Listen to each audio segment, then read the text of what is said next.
Isang mabiyaya at mapagpalang umaga mga kagarden. Kami ay magkakape ni Bok. Bok, kumusta ang atang kuan? Ang atang tungko. Bayan po kami, si Bok ay didikit ang apoy. Yan. Pagkape. Talagang ramdam na ramdam natin Bok ang buhay ng probinsya. Meron siyang palapa. Ano to? Uyo pala. Uyo. Panggatong. Yan ang panggatong. At ito naman pinapanggatong na yang ito. Yan ay itong bagay na nakuha sa dagat. Nabubulok. Malaki yung punong kahoy na yan. Yan ang pagkakalam ko ay parang malapit sa ugat. Yan ay pinakuha ko pa sa dagat.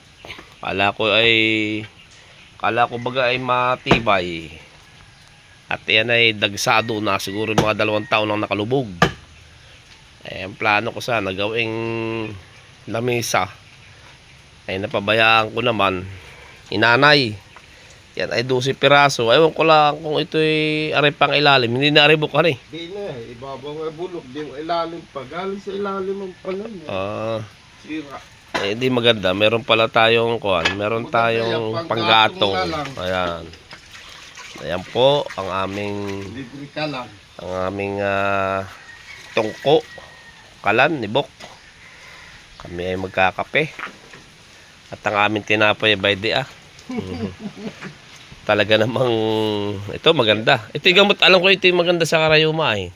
Pandesal. Ito pinakapandesal namin ni Bok. Pandesal probinsya ba? Ito naman yung kuan. Anong tawag dito Bok sa saging na ito?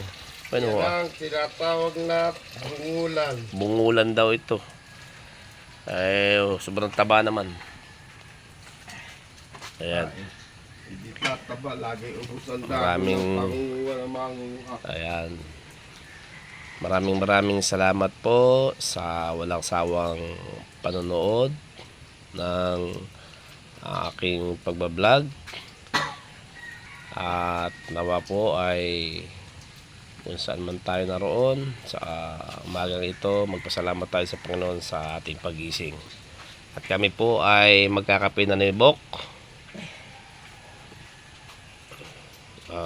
Bayan po at nagpapainit na si Bok.